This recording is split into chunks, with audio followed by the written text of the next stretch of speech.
Kami dari kelompok 9 ingin menampilkan video tentang persiapan klien untuk pemeriksaan amniocentesis dan prosedur pesarium.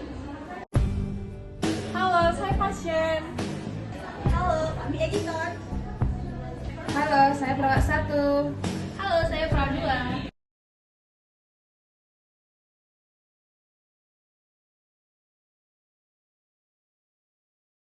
Selamat pagi, Bu Friska. Perkenalkan, saya Teresia Olivia, perawat yang akan mendampingi Ibu saat melakukan tindakan amniocentesis.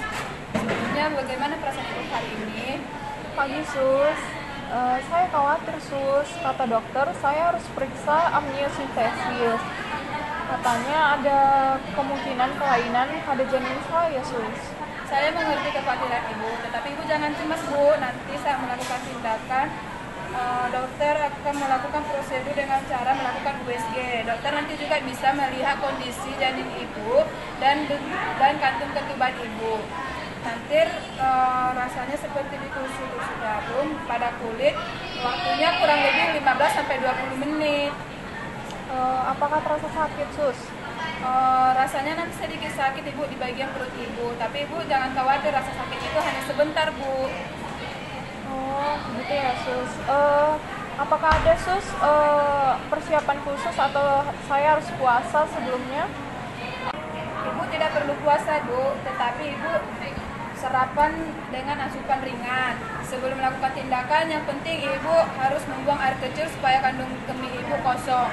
Nanti juga Ibu akan menandatangani surat setelah mendapat edukasi dari dokter, Bu.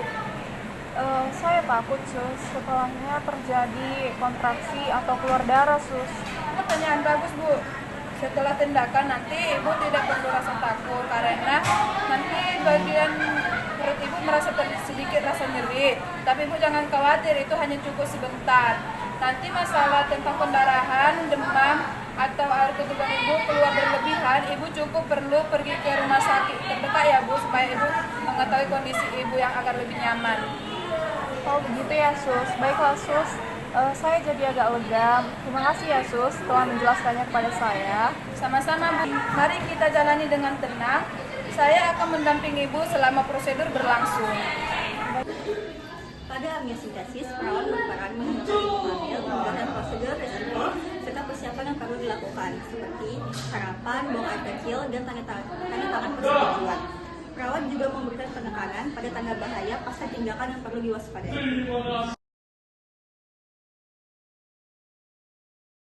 Selamat siang, Ibu.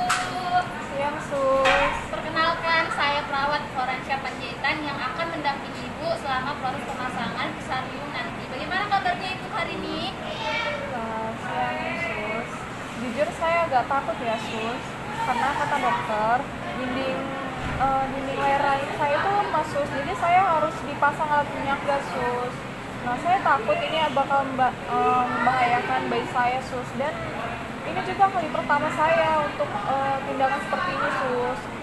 Itu wajar ya, Ibu. Saya jelaskan ya, pesarium itu adalah cincin kecil yang dimasukkan ke dalam vagina, yang dimana fungsinya untuk menjaga rahim agar tidak cepat terbuka, yang dimana tujuannya untuk menjaga bayi agar tetap aman, Ibu. Tapi sebelum melakukan tindakan, Ibu nanti harus buang air kecil dulu agar mengosongkan kantung kemih. Dan nanti saya akan memposisikan Ibu dengan posisi mitotomi ya, Ibu.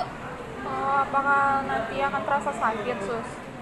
Mungkin sedikit rasa tidak nyaman ya, Ibu, karena rasanya seperti rasa pemeriksaan dalam, Ibu.